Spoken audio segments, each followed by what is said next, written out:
Morning बच्चों, मैं doctor Ajay Rathore और मैं आपका बायोलॉजी का फैकल्टी।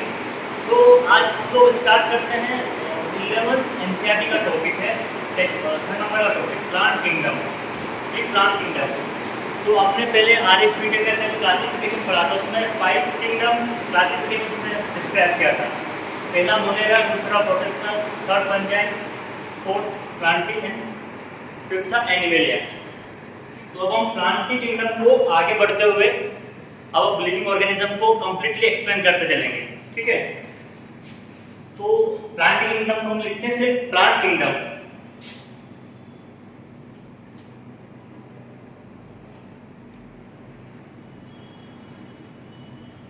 थोड़ा इसको रेस्पेक्ट देके आगे द लगा देते हैं।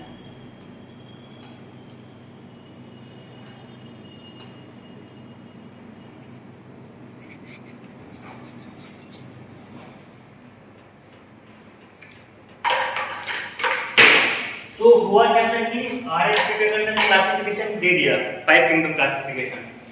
उसके बाद प्रॉब्लम क्या हुई कि प्लांट के अंदर किस किस को रखा जाएगा, क्योंकि कुछ ऐसे लिविंग ऑर्गेनिज्म है जिनमें फोटोसिंथेसिस भी होता है, कुछ ऐसे जिनमें सेल वॉल भी पाई जाती है, लेकिन वो रियल में प्लांट नहीं है। तो एक एक्सेप्शन पैदा हो गया था, और जो सबसे हमारे महान साइंटिस्ट थे कैरोलस लिनियस, वो तो है से एक्सेप्शन पैदा करने में। उन्होंने क्या किया कि मॉर्फोलॉजिकल बेस पर 2 किंगडम सिस्टम दिया था। तो प्लांट किंगडम को समझने से पहले थोड़ा सा हम लोग पास्ट में जाते हैं।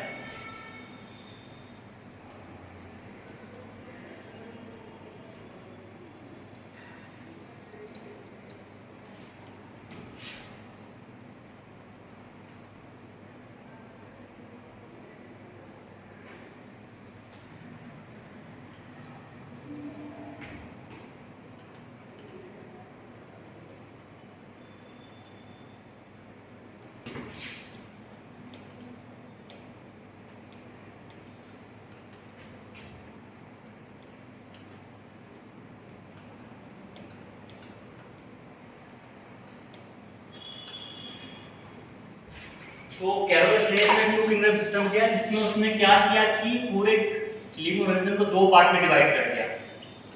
एक था प्लांटी और एक था एनिमेलिया।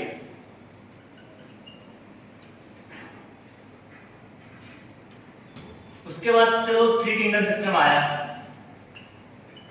ये तो अपने दिया था कैरोलस लिनियस ने, ठीक है। और ये 3 किंगडम सिस्टम दिया था अर्नेस्ट हैकेल ने।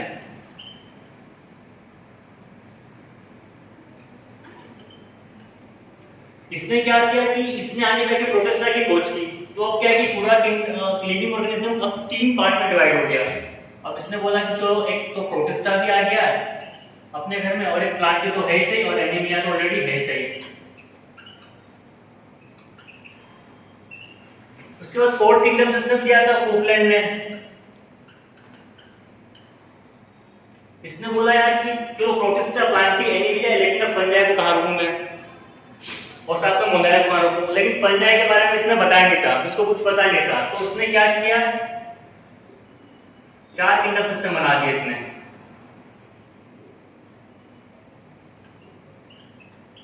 सबसे पहले मोनेरा,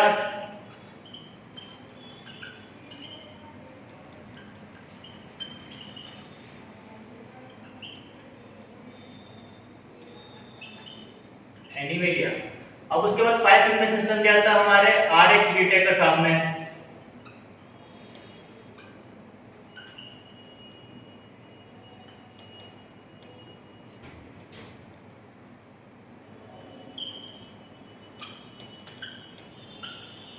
अभी आप बोलोगे कि बाकी के किंगडम या बाकी के क्लासिफिकेशन सिस्टम पढ़ने की क्या जरूरत थी, हम उसको भी डिस्क्राइब करेंगे कि हमने क्यों पढ़े सारे सिस्टम, ये सारे क्लासिफिकेशन। अब जब RHBT का आया, उन्होंने फंजाई की खोज कर डाली। तो फंजाई को भी इन्होंने एक घर में एक प्लेस दे दिया, मोनेरा, प्रोटिस्टा, प्लांटी और एनिमिलिया के साथ।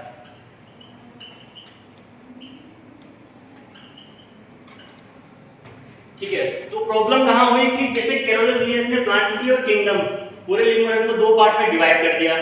तो यहाँ कुछ एक्सेप्शन आ गए थे कि कुछ लिविंग ऑर्गेनिज्म में जिसमें सेल वॉल पाई जाती है और कुछ फोटोसिंथेसिस भी करते हैं, तो अब उनको कहाँ रखा जाए। तो हम प्लांट किंगडम पढ़ रहे हैं तो हमें अच्छे से डिस्क्राइब करना है कि कौन से ऑर्गेनिज्म को प्लांट में रखें या किनको ना रखें, ठीक है।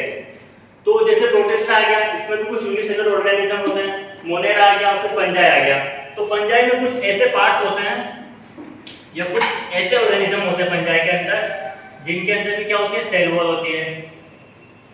और मोनेरा में भी ऐसे कुछ ऑर्गेनिज्म होते हैं जिनके अंदर क्या होती है, सेल वॉल भी होती है, साथ में ये लोग फोटोसिंथेसिस भी करते हैं। ओके, तो इसके कुछ एग्जांपल देखो। मोनेरा के एक एग्जांपल है आपका सामने, ब्लू ग्रीन एल्गी। इसमें क्या होता है कि क्लोरोफिल ए पाया जाता है जो ऑलमोस्ट प्लांट के सिमिलर होता है। क्लोरोफिल ए पाया जाता है, प्लांट के सिमिलर होता है, तो वो फोटोसिंथेसिस करता है। तो ये 5 किंगडम सिस्टम आने के बाद क्या हुआ कि इस ब्लू ग्रीन एल्गी को प्लांट से अलग कर दिया गया।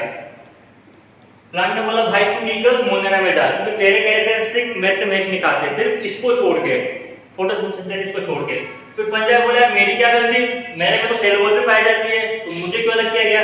भाई तू बाकी कैरेक्टर के अकॉर्डिंग तू मेरे किंगडम में नहीं रह सकता, जैसे न्यूट्रिशन के अकॉर्डिंग, सेल स्ट्रक्चर के अकॉर्डिंग, ओके, रिप्रोडक्शन के अकॉर्डिंग। तो इसको भी इसने क्या कि तू भी बाहर जा, मैं तो नहीं रखूंगा, ठीक है। तो ये क्लियर हो गया ब्लू ग्रीन एल्गी।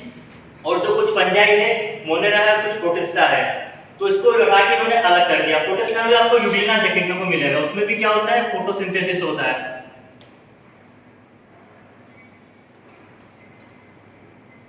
तो इसको भी इसने उठा के अलग कर दिया। तो अब ये तीनों हम लोग पहले पढ़ चुके हैं सबके बारे में। बस ये था कि इन तीनों को प्लांट से क्यों अलग किया, या इसको डिस्क्राइब करने के लिए हमने चारों पांचों किंगडम सिस्टम बनाया। अब आप बोलोगे कि छठा किंगडम सिस्टम क्या दिखाने के लिए रखा हम लोगों ने, नहीं, दिखाने के लिए नहीं रखा, इसको हम डिस्क्राइब कर देते हैं। क्योंकि यार सारे साइंटिस्ट आ गए, वो साइंटिस्ट हैं,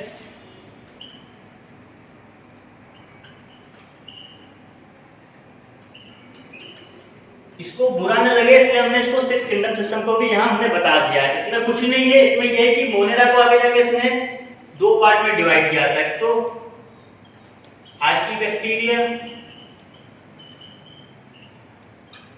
एक यू बैक्टीरिया। उसके बाद फिर वही सेम आ जाएगा प्रोटिस्टा,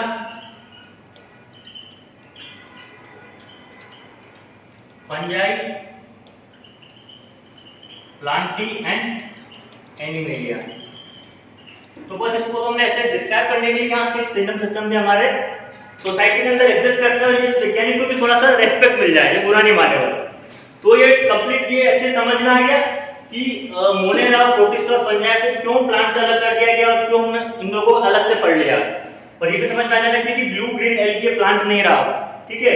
और फंजाई के में सेल वॉल पाने के बायो ग्रुप भी है, प्लांट नहीं रहा। और प्रोटिस्टा जैसे यूग्लिना है, वो भी एक तरह से प्लांट नहीं रहा, ठीक है। तो अब हम स्टार्ट करते हैं प्लांट के बारे में। उससे पहले क्या था कि कैरोलस लिनियस, ये हमारे ऐसे महान साइंटिस्ट थे कि इनको क्या था कि हर चीज में मतलब बोला जाए तो उंगली करने की आदत थी। पहले उन्होंने कहा कि मॉर्फोलॉजिकल बेस पे उन्होंने ये क्लासिफिकेशन दिया।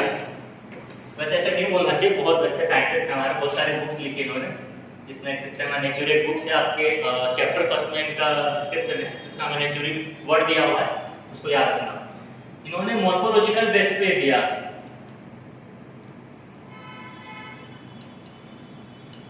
लेकिन उसके बाद ये चुप नहीं बैठे, बोला कि आप प्लांट किंगडम सिस्टम पढ़ने जा रहे हो और अब मुझे याद नहीं हो हो सकता है क्या, लेकिन ये वहां पहुंच गया। उसके बाद कैरोलस लिनियस ने क्या किया,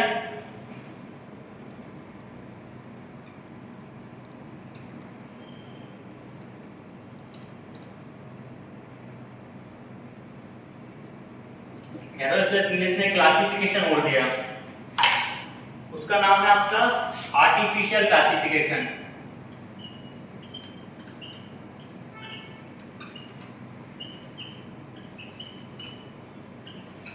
अब जो आर्टिफिशियल क्लासिफिकेशन था, अब इनकी तो एक आदत है भाई, मुझे जो सामने से दिख रहा है मैं उसी के बेसिस पे सबको डिवाइड करूंगा, मैं अंदर नहीं जाऊंगा, मैं किसी इंसान के अंदर या किसी भी ऑर्गेनिज्म के अंदर झांक के भी नहीं देखूंगा, मैं मतलब मैं बाहर से देख के सब बता दूंगा, मैं अंतर्यामी। तो इसी बेसिस में आर्टिफिशियल क्लासिफिकेशन किया और इसका इनका बेसिस था देने का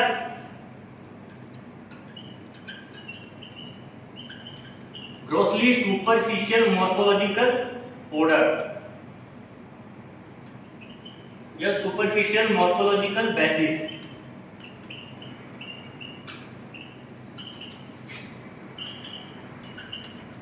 तो ग्रोसली सुपरफिशियल मॉर्फोलॉजिकल बेस के अकॉर्डिंग उन्होंने क्या किया कि प्लांट को डिवाइड करना स्टार्ट किया। पहले तो लिविंग ऑर्गेनिज्म को डिवाइड करके चले गए महाराज, ठीक है, कि प्लांट और किंगडम के अलावा तो प्रोटिस्टा हो गए, हमारे मोनारा हो गए, फंजा, ये तो रोते रह गए कि हमें तो आपने कहीं रखा नहीं। इसके बाद उन्होंने क्या किया कि अब आर्टिफिशियल क्लासिफिकेशन में ग्रोसली सुपरफिशियल मॉर्फोलॉजिकल बेस के अकॉर्डिंग मतलब मॉर्फोलॉजिकल कैरेक्टर जैसे एक्सटर्नल फीचर होते हैं प्लांट के, उसका जैसे लाइक हो गया आपका प्लांट के अंदर उसका शेप हो गया, ठीक है, शेप एंड उसका नंबर ऑफ लीव्स हो गया। इसके अकॉर्डिंग इन्होंने कौन कौन से मॉर्फोलॉजिकल बेसिस दिखा देते हैं हम लोग। उसका हैबिट हो गया, उसका कलर हो गया, उसका हैबिटेट हो गया, हैबिटेट मतलब जहां पर वो रह रहा है, ठीक है, उसका हैबिटेट हो गया। उसके बाद shape and number of leaves,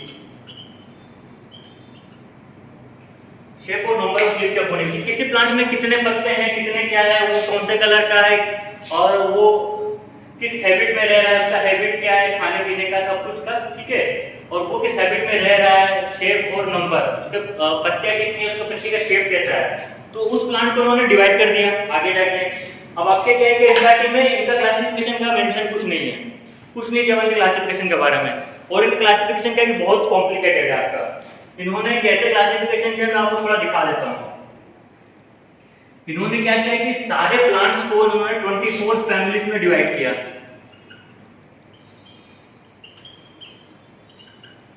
classification समझाना इसलिए इंपॉर्टेंट है क्योंकि आपके एनसीईआरटी में इनके क्लासिफिकेशन का ड्रॉबैक दिया हुआ है, और वो ड्रॉबैक तब तक समझ में नहीं आएगा जब तक आपको क्लासिफिकेशन समझ में नहीं आएगा। ओके, तो क्लासिफिकेशन में क्या किया कि इन्होंने प्लांट को डिवाइड किया, सारे प्लांट्स को 24 फैमिलीज में।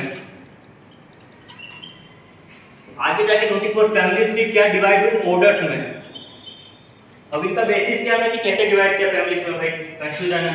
तो उन्होंने फैमिलीज में डिवाइड किया कि जो स्टेमिन होता है, प्लांट में दो पार्ट होते हैं, एक मेल पार्ट एक फीमेल पार्ट, ठीक है, तो स्टेमिन क्या है, मेनली मेल पार्ट है।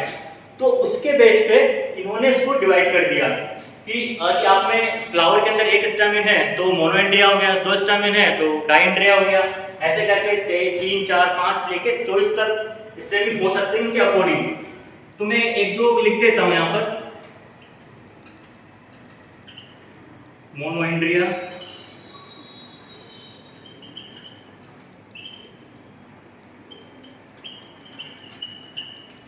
Flower with one stamen,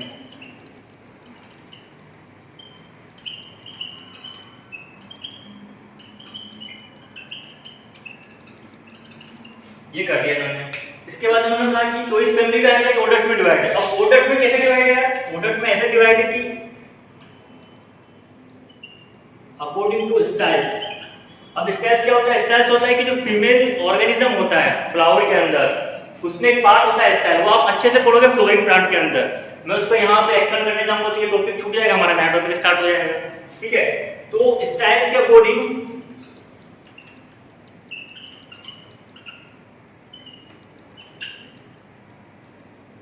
styles के अकॉर्डिंग उन्होंने फैमिलीज को डिवाइड किया ऑर्डर्स के अंदर। अब ऑर्डर्स में कैसा होता है, ऑर्डर्स में ये होता है कि मोनोगाइनिया, तो नाम से पता लग रहा है एंड्रिया, ठीक है, एंड्रिया और गाइना। तो एंड्रिया क्या होता है, एंड्रीशियम, ठीक है। तो इनका एक बेसिस ये भी था कि एंड्रीशियम के बेस पर, एंड्रीशियम के बेस पर भी इनका क्लासिफिकेशन उन्होंने दिया, कैरोलस लीजियस आर्टिफिशियल क्लासिफिकेशन एंड्रीशियम के बेस पर भी। एंड्रीशियम कहां पाया जाता है, आपका जो फ्लावर्स होता है, फ्लावर्स के अंदर जो मेल पार्ट होता है उसका ये कंपोनेंट होता है एंड्रीशियम, और डायनीशियम क्या होता है, फीमेल कंपोनेंट होता है फ्लावर का। तो इन्होंने फैमिलीज को डिवाइड किया ऑर्डर्स के अंदर। ऑर्डर्स को कैसे डिवाइड किया, on the basis of the styles, यानी on the basis of the female organism. तो मोनोगाइनिया ऐसे सेम होता है, flower with one style, flower with two styles. अब प्रॉब्लम क्या होगी, प्रॉब्लम इसको हम पढ़ क्यों रहे हैं, क्योंकि इसका ड्रॉबैक्स पढ़ने हैं। अब इनके ड्रॉबैक क्या है वो देख लेते हैं हम लोग। पहले ड्रॉबैक से करने से पहले थोड़ा सा इनको रेस्पेक्ट दे देते हैं यार, इतना बड़ा क्लासिफिकेशन दिया, दिमाग लगाया, टाइम खर्च किया, पैसे भी खर्च होंगे ऑब्वियसली, क्योंकि एक्सपेरिमेंट करना होता है फ्लावर्स वगैरह पे। तो इनका ड्रॉ पे पढ़ने से पहले मैं मेरिट पढ़ लेते कि इसका इंपॉर्टेंस क्या है। इंपॉर्टेंस ये था कि इस क्लासिफिकेशन के अकॉर्डिंग आप तुरंत देख के अच्छे से आइडेंटिफाई कर सकते हैं और एक फ्लावर्स को या एक प्लांट्स को दूसरे प्लांट से फ्लावर से ऐसे डिफर कर सकते हैं। तो मेरिट क्या था इनका, मेरिट ये लिखेंगे हम, quick identification of the plant.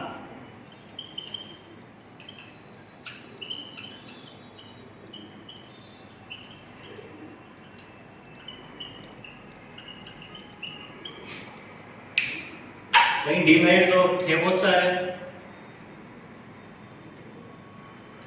अब डीमेरिट क्या क्या होंगे? डीमेरिट ये थे कि इन्होंने देखो क्या है कि इन्होंने डिस्क्राइब नहीं किया कि जिम्नोस्पर्म अलग है कि एंजियोस्पर्म अलग है। अगर इन्होंने चॉइस फैमिली बना दी तो इन्होंने क्या किया कि जिम्नोस्पर्म को भी एंजियोस्पर्म में डाल दिया।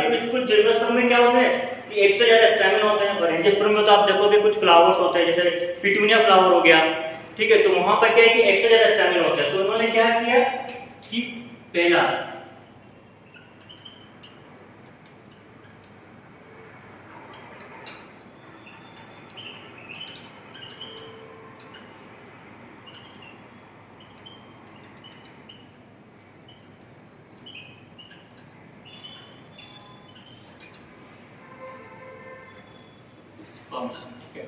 तो इन्होंने क्या किया कि put the gymnosperm along with the angiosperm. आप इस क्लासिफिकेशन को आगे पढ़ेंगे तो यहाँ पर एक 14th फैमिली आती है। तो उसमें क्या किया, जिम्नोस्पर्म को एक लेबियाटेक्स फैमिली है, लेबियाटेक्स फैमिली है, वो एंजियोस्पर्म का पार्ट है एंजियोस्पर्म का। तो जिम्नोस्पर्म को उस लेबियाटेक्स के साथ इन्होंने पुट अप कर दिया। दूसरा डिमेरिट क्या है, इन्होंने सिर्फ ये एक्सटर्नल कैरेक्टर देखे थे, इंटरनल कैरेक्टर नहीं देखे थे, ठीक है।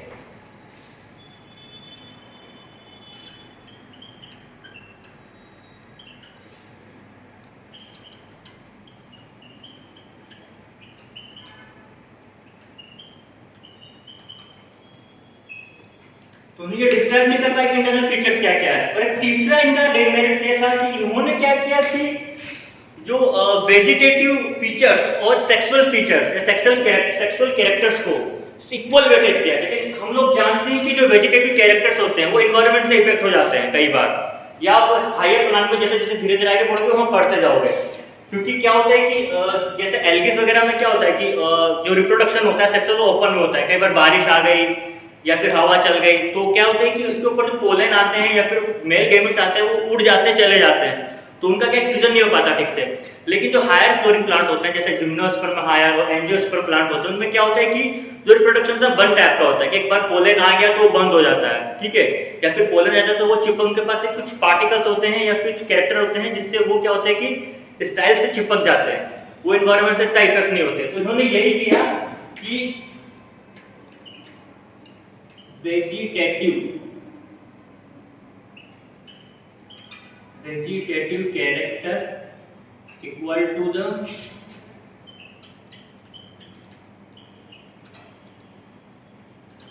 तो ये आपके अकॉर्डिंग आप लिमिट लिखना ना, मैंने शॉर्ट फॉर्म में समझाने के लिए ऐसे लिखा है, ठीक है। पूरा लिखने जाऊंगा तो शायद मुझे लगता है कि लेक्चर ही बीच में छूट जाएगा। तो वेजिटेटिव कैरेक्टर को मैंने सेक्सुअल कैरेक्टर के अकॉर्डिंग दर्शा दिया। लेकिन वेजिटेटिव कैरेक्टर क्या होता है, अफेक्टेड होता है किसके द्वारा, एनवायरनमेंट के द्वारा। मैंने बताया कैसे अफेक्टेड होता है, इसी अफेक्टेड जो फीचर या अफेक्टेड जो प्रॉब्लम हुई है कि वेजिटेटिव कैरेक्टर अफेक्टेड होता है, इसी को चेंज करने के लिए धीरे धीरे एवोल्यूशन होता गया। और एवोल्यूशन होते होते क्या हुआ, हमारा एल्गी से ब्रायोफाइट, ब्रायोफाइट से टेट्राडोफाइट, टेट्राडोफाइट से जिम्नोस्पर्म और जिम्नोस्पर्म से एंजियोस्पर्म, हायर प्लांट्स बनते गए, ठीक है। तो ये इनके डिमेरिट्स हो गए। लीनियर से आपने आर्टिफिशियल क्लासिफिकेशन दिया। अब इसके बाद क्या होता है कि अब इतने सारे तो डिमेरिट्स आ गए। अब नेक्स्ट क्या हुआ कि एक और साइंटिस्ट हमारा है बेंथम एंड हुकर, इन्होंने क्या बोला कि आपके क्लासिफिकेशन में इतने सारे डिमेरिट्स है तो काम करते हैं बॉस, हम एक और क्लासिफिकेशन देते हैं। आपका तो आर्टिफिशियल क्लासिफिकेशन है, हम लोग देते हैं नेचुरल क्लासिफिकेशन। तो इन्होंने क्या किया कि नेचुरल क्लासिफिकेशन दे रहा है।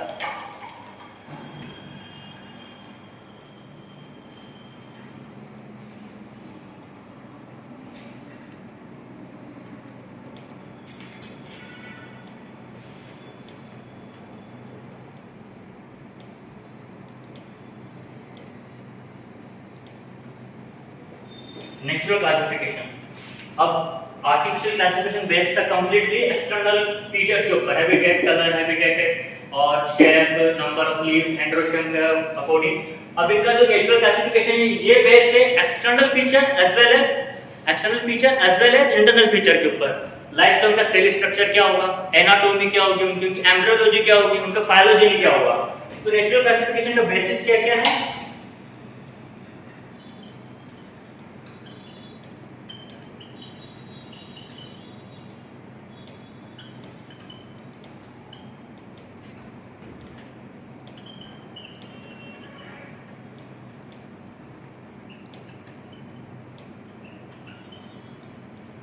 Internal feature, external feature, anatomy plus embryology, ये इनके बेसिस थे मेनली नेचुरल क्लासिफिकेशन के। लेकिन अब इन्होंने क्लासिफिकेशन दिया तो इन्होंने क्या किया कि जो मेन प्रॉब्लम थी वहां की जिम्नोस्पर्म एंजियोस्पर्म के साथ रखा और इंटरनल फीचर पर डिस्क्राइब नहीं किया, वो इन्होंने सोल्व कर दिया। वेजिटेटिव कैरेक्टर को सेक्सुअल कैरेक्टर के साथ रखा, वो भी इन्होंने यहां डिस्क्राइब किया। तो क्लासिफिकेशन इन्होंने कैसा किया वो थोड़ा सा देख लेते हैं। आपके पार्ट में नहीं है। इन्होंने क्या किया कि सीडेड प्लांट को डिवाइड कर दिया 3 क्लास में। पहला आपका आता है डाइकोट, दूसरा आपका आता है जिम्नोस्पर्म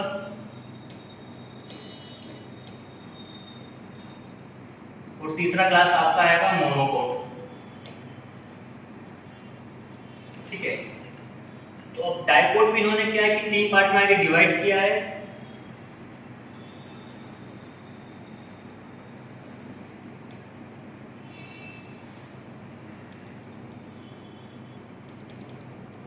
ये क्या कि मैं इसको आगे जाके क्लासिफिकेशन करेंगे तो वो कुछ काम का नहीं होगा, क्योंकि आपको मेनली इन्हीं चीज से समझना है कि इन्होंने डाइकोट, जिम्नोस्पर्म और मोनोकोट को अलग-अलग डिवाइड कर दिया। देखेंगे डाइकोट और मोनोकोट के तो आपके एंजियोस्पर्म के कुछ पार्ट हैं, तो ये चीज क्लियर होगी, जिम्नोस्पर्म को एंजियोस्पर्म से अलग कर दिया। ठीक है, तो एक क्लासिफिकेशन की मेरिट्स और डिमेरिट्स देख लेते हैं खाली हम लोग एक बार। ठीक है, मेरिट्स ये थी कि इनका क्लासिफिकेशन हर प्रकार के एक्सपेरिमेंट में या हर प्रकार के जो भी इन्होंने प्रयोग किए हैं उसमें सक्सेस रहा।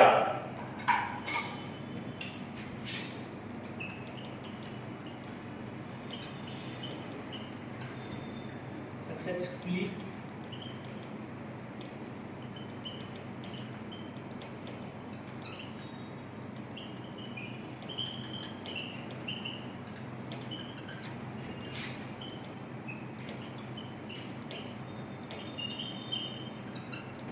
ठीक है। अब दूसरा इन्होंने क्या किया, जिम्नोस्पर्म को एंजियोस्पर्म से अलग कर दिया।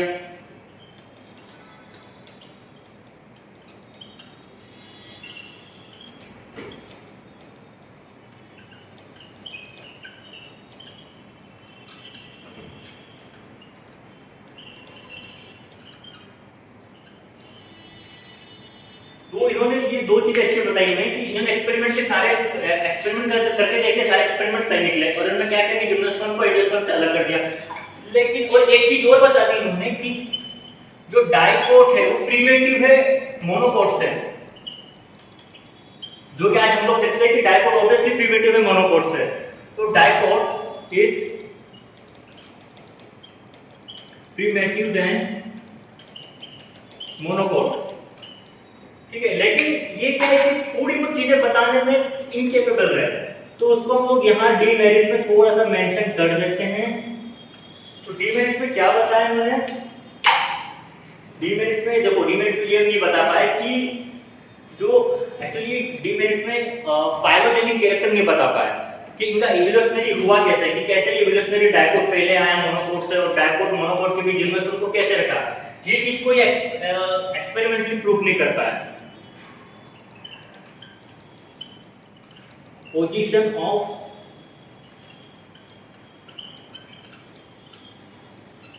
Gymnosperm in between dicot and monocot. और दूसरी चीज ये चीज नहीं बता पाए कि जिम्नोस्पर्म का जो इंटरनल स्ट्रक्चर है, मतलब एक तरह से हम बोल सकते हैं कि they didn't give the proper emphasis on the gymnosperm।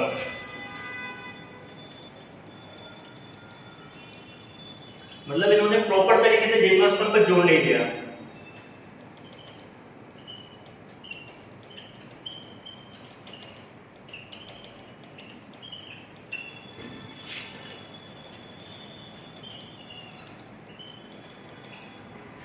कौन से बेस पे जोड़ नहीं किया, ये पोजीशन ही बता पाए ओवेरी का जिम्नोस्पर्म के अंदर। एक तो पोजीशन ही बता पाए कि जिम्नोस्पर्म का पोजीशन क्या हो, ओवेरी का पोजीशन क्या है जिम्नोस्पर्म में, तो ये इनके डिमेरिट्स हैं।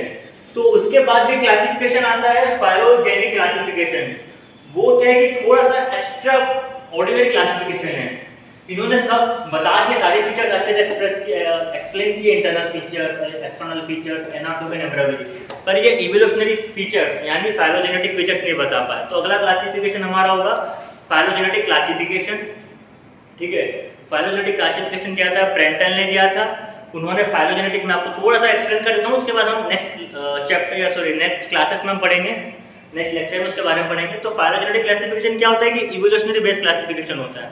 उसके अकॉर्डिंग क्या होता है कि जो लिविंग ऑर्गेनिज्म का आपस में इंटरेक्शन कैसे होता है और कैसे इन्वायरमेंट के साथ इंटरेक्शन हुआ है और कैसे वो जनरेशन टू जनरेशन आगे बढ़ी, उसके बारे में उन्होंने डिस्क्राइब किया था। इसके अलावा और कुछ नहीं है। और फाइलोजेनेटिक क्लासिफिकेशन के अकॉर्डिंग ये माना जाता है कि दो स्पीशीज यदि उनके कुछ कैरेक्टर सेम है, जैसे दो स्पीशीज है उनके जेनेरा सेम है, तो वो ऐसा माना जाएगा कि वो सेम एंसेस्टर से निकली हुई है। ठीक है, अब क्या है कि अब दो जेनेरा अलग अलग है, वो किसी एक ही फैमिली के अंदर आते हैं, तो माना जाएगा कि वो फैमिली उनके एंसेस्टर थी, उनके जेनेरा की, ठीक है, जीनस की। तो इस क्लासिफिकेशन के कुछ एविडेंस अभी तक मिले नहीं। आपके एनसीईआरटी में साफ क्लियर लिखा हुआ है कि there is no fossil evidence for this classification. Okay, तो ये क्लासिफिकेशन भी उतना सक्सेसफुल नहीं रहा। हम तो ये मानते हैं कि बेंथम एंड हूपर का क्लासिफिकेशन मोर सक्सेसफुल है than both of them. Carolus classification of the artificial classification and the phylogenetic classification. ठीक है, फाइलोजेनेटिक क्लासिफिकेशन कुछ चीजें सही बताई लेकिन वो कंप्लीटली सक्सेसफुल नहीं रहा। तो आज का चैप्टर हम लोग ये खत्म करते हैं इसी पे। ठीक है, इसके बाद हम लोग एल्गे स्टार्ट करेंगे। Okay, bye, thank you.